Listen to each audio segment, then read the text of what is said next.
नमस्कार मित्र, एक व्हिडिओ घेऊन तुमच्या समोर येतोय। काल लोकसभेचं 18व्या लोकसभेचं पहिलं सत्र चालू झालं आणि सर्वानुमते या अर्थाने मी म्हणतो की कोणीही त्याला विरोध केला नाही। पहिला दिवस होता संसदेत आणि तो चांगल्या पद्धतीने सुरू व्हावा, देशामध्ये एक चांगलं वातावरण तयार व्हावं यासाठी राहुल गांधींनी आणि अपोजिशननी कुठल्याही प्रकारे विरोध केला नाही। पण ज्या प्रकारे ओम बिर्लाची निवड झाल्यानंतर,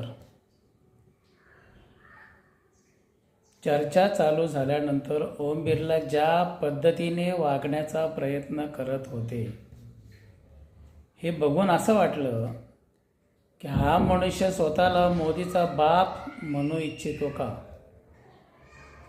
त्या देशाचा सर्वोच्च पद ग्रहण केल्यासारखा हेडमास्टरच्या स्वरूपामध्ये जसे काय बाकीचे विद्यार्थी आहेत असं वागत होता। मित्रांनो, ह्या ओम बिर्लाबद्दल खरं तर ह्या माणसाला परत निवडून द्यायलाच नाही पाहिजे होतं। 17व्या लोकसभेमध्ये ह्या माणसाचं जे वर्तन होतं, जी पार्सॅलिटी होती, त्याच्याबद्दल भारतच नाही पूर्ण जग जाणतो आहे।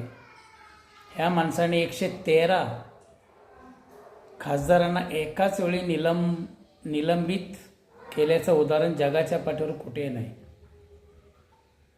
मला एवढंच म्हणायचं की मोदीने आता तरी सुधारावं, ओम बिर्लाला तशी ताकीद द्यावी आणि आता पुन्हा लोकांनी चान्स दिलेलाच नाही। ॲक्च्युली हे सर्व मशीनमध्ये घोटाळे करून मशीने बदलून स्वतः या ठिकाणी त्या पदावर जाऊन बसलेला आहे, ही नामुष्कीची गोष्ट आहे। हे सगळं लोक जाणते, दुनिया जाणते, घोटाळे करूनच तिथं जाऊन बसलेला आहे।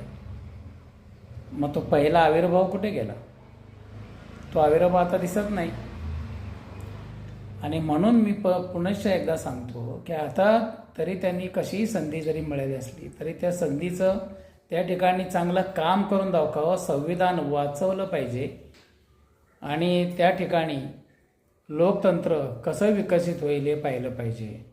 मी एवढंच या निमित्ताने सांगतो। धन्यवाद। जय हिंद, जय महाराष्ट्र, जय शिवराय।